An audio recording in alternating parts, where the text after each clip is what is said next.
पलवल के होडल में पहुंचे हरियाणा प्रदेश के पूर्व अध्यक्ष व सांसद डॉक्टर अशोक तंवर ने कहा कि आज नोटबंदी को पूरे 4 साल हो गए और इन 4 सालों में देश व प्रदेश की अर्थव्यवस्था पूरी तरह से चौपट होकर रह गई।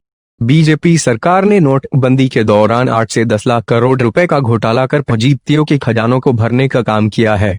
पलवल तंवर ने कहा कि बीजेपी सरकार में किसान, मजदूर व युवा वर्ग पूरी तरह से तबाह हो गया है। उक्त बातें डॉक्टर तंवर ने रविवार को अंबेडकर भवन में आयोजित अपने अभिनंदन समारोह के दौरान क्षेत्र के लोगों को संबोधित करते हुए कहे। इस मौके पर लोगों ने डॉक्टर तंवर के उनके साथ पहुंचे लोगों को फूल मालाओं व पगड़ी बांधकर स्वागत किया। अंबेडकर भवन में आयोजित अभिनंदन समारोह में पहुंचने प्रदेश के पूर्व सांसद डॉक्टर अशोक तंवर ने सबसे पहले बाबा साहेब डॉक्टर भीमराव अंबेडकर की प्रतिमा पर पुष्प अर्पित कर समारोह का शुभारंभ किया। डॉक्टर तंवर ने यहां लोगों से कहा कि बीजेपी सरकार में प्रदेश व देश की कानून व्यवस्था पूरी तरह से चौपट होकर रह गई है। कांग्रेस पार्टी बीजेपी सरकार के उम्मीदवारों को जिताने के लिए हारने वाले उम्मीदवारों को मैदान में भेज रही है। उन्होंने कहा कि बीजेपी सरकार ने स्वच्छता के नाम पर देश में करोड़ों रुपए का घोटाला किया है। इसके अलावा देश की जनता से किए गए वायदों पर पूरी तरह से विफल साबित रही है। नोटबंदी कर आतंकवाद व विदेशों से काला धन लाने का वायदे करने वाली बीजेपी सरकार ने जनता को जुमला देकर वोट बटोरने का काम किया है। उन्होंने कहा कि गांवों की सड़कों व नहरों में पानी न पहुंचने के कारण ग्रामीण व किसान भी इस सरकार से तंग आ चुका है।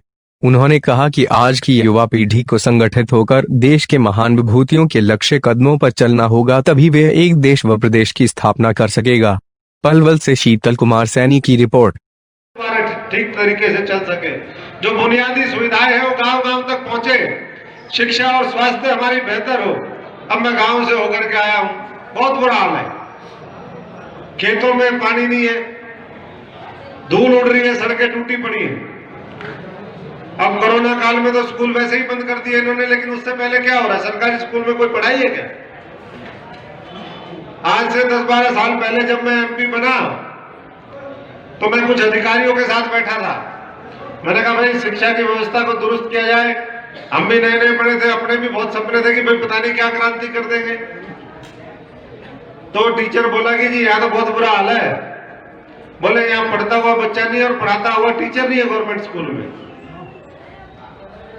तो हालात इस तरीके से, और किसी की कोई इच्छा शक्ति है नहीं इसको सुधारने में, ना किसी का इंटरेस्ट है।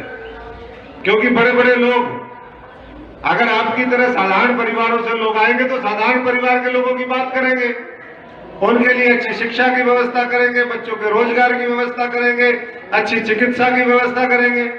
लेकिन जिन लोग सीधे पैराशूट से आ जाते हैं, जिन्होंने देखा ही नहीं आप लोगों का दुख दर्द क्या है, कहते हैं ना जाके पैर ना फटी विवाही सोका जाने पीठ पर आई।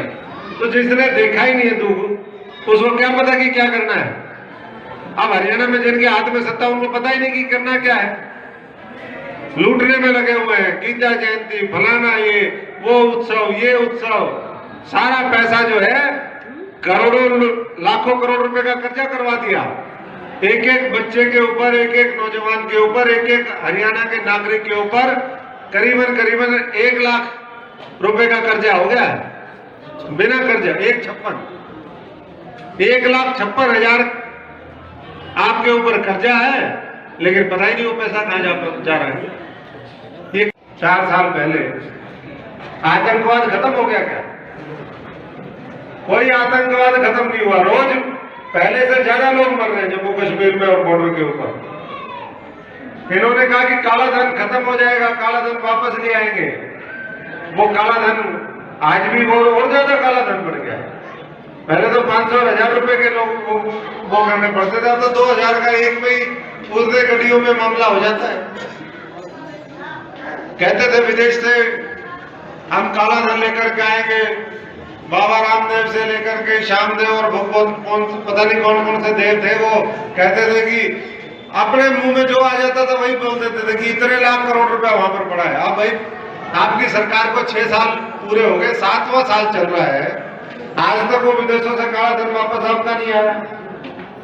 वो 15-15 लाख किसी को नहीं बटे। वो 30 और 35 रुपए किलो लीटर जो है डीजल और पेट्रोल नहीं आया। आपने रेल बेच दी, एयरपोर्ट बेच दिए, पता नहीं क्या क्या और बेचने पे लगे हुए। जमीन तो आपने बेच ही दिया था बहुत पहले। और अब किसानों के खिलाफ आप ये और बिल लेकर के आ गए। तो ऐसे ऐसे कारनामे किए, लेकिन उसके बावजूद भी आज भारतीय जनता पार्टी की सरकार क्यों है? किसान दुखी, कर्मचारी दुखी, गरीब आदमी दुखी, नौजवान के हाथ को काम नहीं, इनके तुगलकी फैसले और फरमान, लेकिन उसके बावजूद भी क्यों है ये सरकार? ये कभी सोचा आप लोगों ने? ये इसलिए है कि आज वर्तमान में जो लोग हैं जिनको विपक्ष की जिम्मेदारी दी गई थी, क्योंकि उन्होंने भी अपने समय में, जब उनका समय था, उन्होंने भी कोई कसर नहीं छोड़ी थी, तो आज वो जो है करके मैंने कुछ बोलते नहीं है। विपक्ष नाम की जो है वो चिड़िया उड़ गई है और सत्ता पक्ष जो उनके मन में आता है वो करने में लगा हुआ है। इनकी आड़ में और मजदूरों के खिलाफ भी कानून पास कर दिए है, लेकिन कोई बोलने वाला नहीं। और इसलिए जब वो कानून पास करते हैं तो विपक्ष क्या करता है? विपक्ष सदन छोड़ करके भाग जाता है, संसद से भाग जाते हैं। अब हरियाणा की विधानसभा में कानून पास हुए, वहां से भाग गए। वो 75% की बात कह रहे हैं कि भाई 75% जो है यहां पर जो हरियाणा के अंदर उद्योग है उनमें स्थानीय लोगों को रोजगार मिलेगा। स्थानीय लोगों को रोजगार की आज आप बात कर रहे हो, लेकिन आपने उद्योग धंधे बचे कहाँ हैं, छोटे कहाँ हैं? यहाँ जो होटल के अंदर औरंगाबाद इधर हाईवे के ऊपर फैक्ट्रियां थी वो तो सारी भागी। गुड़गांव फरीदाबाद के अंदर जाकर के देख लो कितना व्यापार बचा है।